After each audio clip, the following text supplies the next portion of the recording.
Maintenant, il vous reste une semaine top chrono pour envoyer vos impôts. Et si ce n'est pas fait, vous n'êtes pas seul. Il y a plus d'1,5 million de Québécois qui se retrouvent dans la même situation.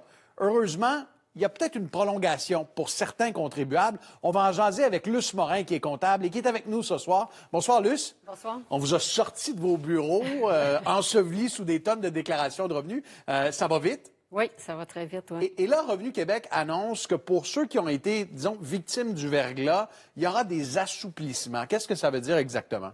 Bien, en fait, assouplissement, ça veut dire que si tu es capable de prouver que cette période-là, Oui. t'as comme empêché de donner tes déclarations puis de les produire dans les délais, on peut avoir un assouplissement puis demander pour les pénalités intérêts que ce soit comme annulé. Donc, quelqu'un, par exemple, qui n'a pas eu d'électricité pendant un week-end, ça l'a peut-être empêché, ça l'a retardé dans ses tâches quotidiennes.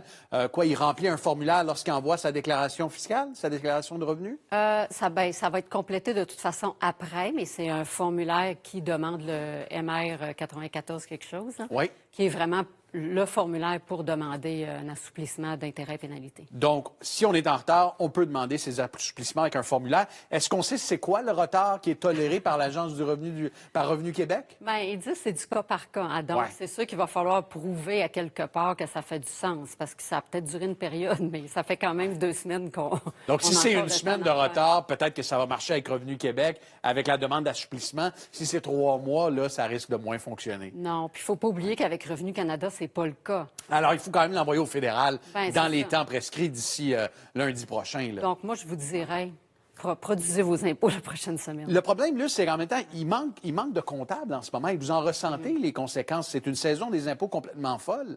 Oui, définitivement.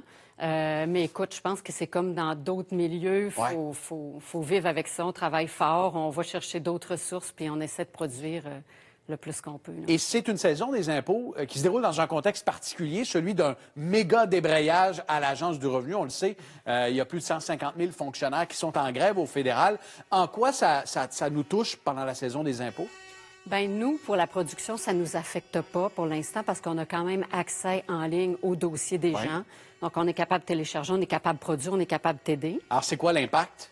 Sauf que nous, on ne peut pas appeler au téléphone. Ah oui? Donc, ce qui veut dire qu'on ne peut pas parler à des agents fédéraux. Mais donc, c'est pas si grave dans le sens qu'on est correct. Mais c'est pour les contribuables, bien, eux, c'est sûr que les avis de cotisation, les remboursements, ça va tout être retardé parce que ça, ce ne sera pas produit, ce ne sera pas généré à mesure qu'on le fait. Là. Alors, les retours d'impôts vont arriver un petit peu plus tard. Si exactement. À suivre. Luce Morin, vous êtes comptable. On vous laisse retourner au bureau. Merci. Une autre grosse soirée qui vous attend. Merci beaucoup. Merci, Luce. Au plaisir. Et dans